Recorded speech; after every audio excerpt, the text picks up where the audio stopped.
Hello friends, எல்லாரும் எப்படி இருக்கீங்க? நல்லா இருக்கீங்களா? சேஃபா கவனமா இருங்க. ஹேப்பியா இருக்கலாம். Welcome back to Hajis kitchen. Hajis kitchenல இன்னைக்கு ஒரு சூப்பரான ரெசிபி. இந்த டிஷ் முருங்கைக்காய் ரெசிபி. இத வச்சு முருங்கைக்காய் சாம்பார், முருங்கைக்காயில வந்து தொக்கு, கிரேவி நிறைய வெரைட்டிஸ் பண்ணிருப்பாங்க. இத வச்சு ஒரு சூப்பரான ஹைஃபையான ஒரு ரெசிபி செய்ய போறேன். வாங்க எப்படி செய்யலாம்னு பார்க்கலாம். வீடியோவை கடைசி வரைக்கும் ஸ்கிப் பண்ணா பாருங்க, என்ஜாய் பண்ணுங்க. ஓகே, வாங்க வீடியோ ஸ்டார்ட் பண்ணிடலாம்.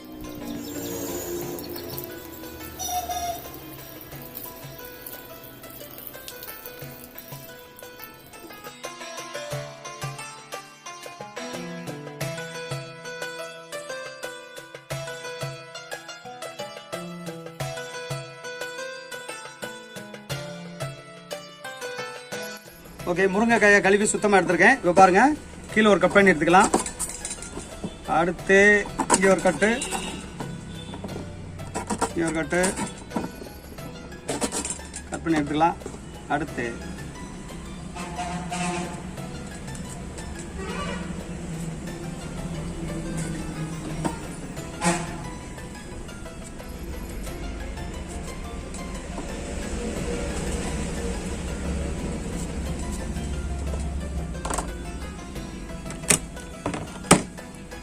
ஓகே, அடுத்து ஒரு ஸ்பூன் வச்சு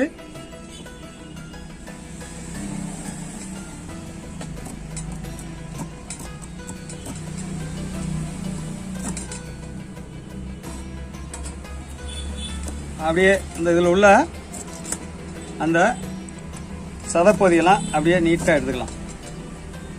பாருங்க, வெஜிடபிளில் ரொம்ப பவர்ஃபுல் விட்டமின், அதாவது வந்து அயன் கண்டென்ட் அதிகமான உள்ளது முருங்கைக்காய், முருங்கைக்கீரை, முருங்கைக்காய் சம்பந்தமான பொருட்கள் தான் ரொம்ப ஹை அயன் கண்டென்ட் உள்ளது.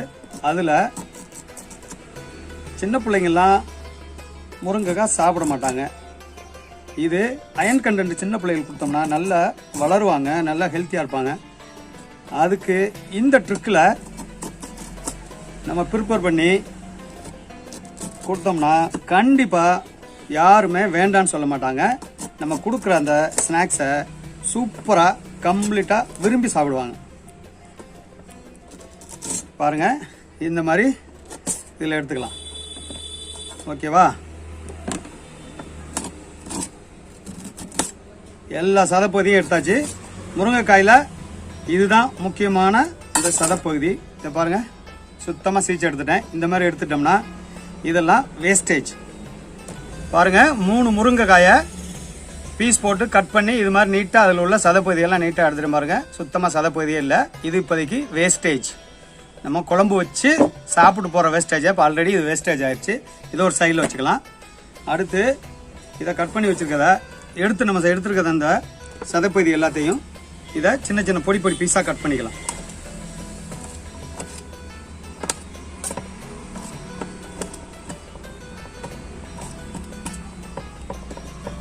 இந்த மாதிரி சின்ன சின்ன பீஸா கட் பண்ணி எடுத்துக்கலாம். பாருங்க,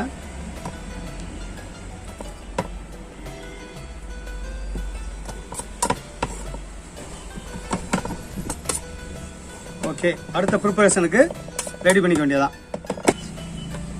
ஓகே, சீவனை எல்லாத்தையும் சின்ன சின்னதாக இடையில பீஸா கட் பண்ணி இதை ஒரு பவுலுக்கு மாற்றிக்கிறேன்.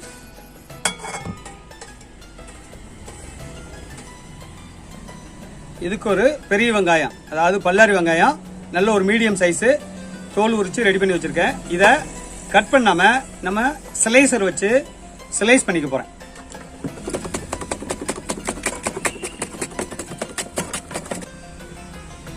ஓகே, இதை பாருங்க, நல்ல ஸ்லைஸாக கட் பண்ணி ஸ்லைஸாக எடுத்துட்டேன் ஸ்லைசரில். இதை இந்த கட் பண்ணி இருக்கிற இந்த ஆனியனை இதில் சேர்த்துக்கலாம். இது நான் வந்து 4 முருங்கைக்காயை வந்து கட் பண்ணி அந்த சதை பகுதியை எடுத்திருக்கேன். இதில் ஒரு பெரிய வெங்காயம் நல்லா துருவி எடுத்து வச்சிருக்கேன். ஆனியனும் இந்த முருங்கைக்காயுடைய சதை பகுதியையும் நல்லா பிசைஞ்சு எடுத்துக்கலாம். ஆனியன்ல இருந்து கொஞ்சமாக அந்த தண்ணி வரும். அந்த தண்ணி எல்லாம் மிக்ஸ் ஆகி ஈரப்பதம் எல்லா இடமும் கம்பைன் ஆகிருக்கும். இந்த டயத்தில் ஒரு சின்ன அளவு, சிறிய அளவு, ஒரு கைப்பிடி அளவுக்கு மல்லி இலை பொடியாக கட் பண்ணியிருக்கேன், அதை சேர்த்துக்கலாம். அது கூட ஒரு 2 லீஃப் கருவேப்பிலையை பாதியாக கட் பண்ணி எடுத்துருக்கேன், அதையும் இதில் சேர்த்து மிக்ஸ் பண்ணிக்கலாம். 1/4 டீஸ்பூன் உப்பு, தூள் உப்பு சேர்த்துக்கிறேன்.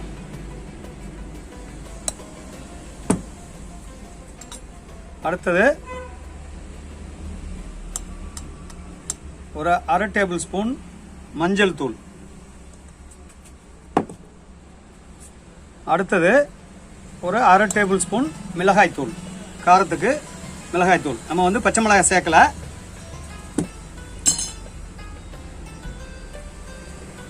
இது கடலை மாவு ஒரு 4 டேபிள் ஸ்பூன் இருக்கும். இதை அதில் சேர்த்து மிக்ஸ் பண்ணிக்கலாம்.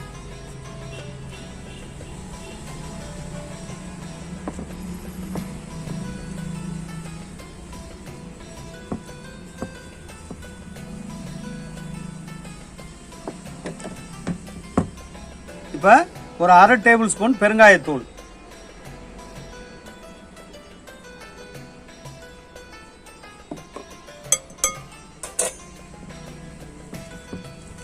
இதுக்கு நம்ம அரிசி மாவுலாம் சேர்க்கல. இதில் நம்ம சேர்த்துருக்கிறது கடலை மாவு, உப்பு, மிளகாத்தூள், மஞ்சள் தூள், முருங்கைக்காயுடைய சதைப்பகுதி, மல்லித்தலை, கருவேப்பிலை எல்லாம் சேர்த்துருக்கோம். ஒரு பல்லாரி வெங்காயத்தை ஸ்லைஸ் பண்ணி சேர்த்துருக்கேன். இதில் நம்ம தண்ணியும் சேர்க்கல.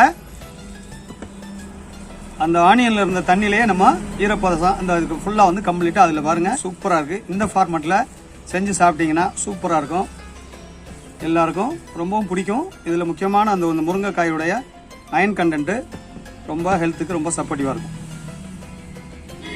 இந்த அளவுக்கு சின்ன சின்ன அளவு எடுத்து நம்ம எண்ணெயில் பொரிச்சு எடுத்துக்கலாம். இப்போ அடுத்து நம்ம அடுப்பில் கடாயை வைக்க போகிறேன். கடாயை வச்சு ஒரு 200 ml ஆயில் விட்டு இதை பொரிச்சு நீட்டாக எடுத்துக்கலாம். ml ஆயில் விட்டுருக்கேன். இப்போ ஆயில் சூடாயிருச்சு. நம்ம முதல்ல காமிச்ச மாதிரி சின்ன சின்ன பீஸா எடுத்து பொரிச்சு எடுத்துக்கலாம்.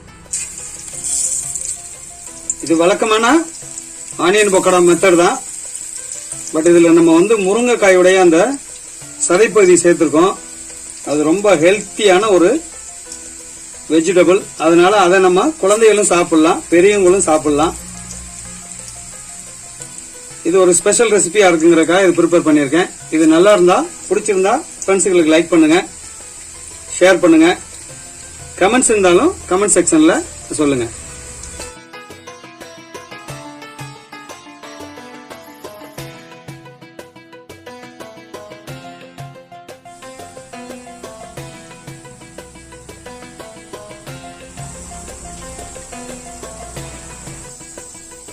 பாருங்க, 2 சைடு நல்லா வெந்துருச்சு. இதை ஒரு பிளேட்டுக்கு மாத்தி சாப்பிட்றதுக்கு நம்ம ரெடி பண்ணிக்கலாம்.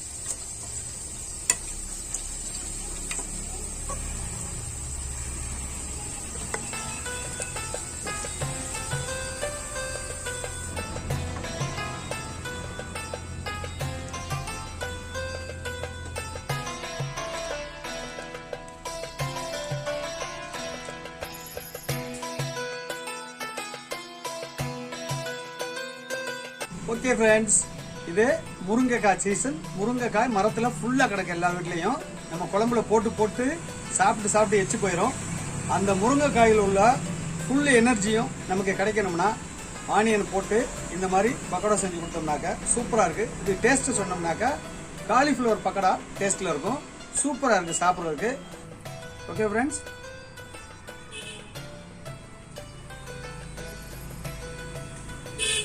அருமையாக இருக்குது.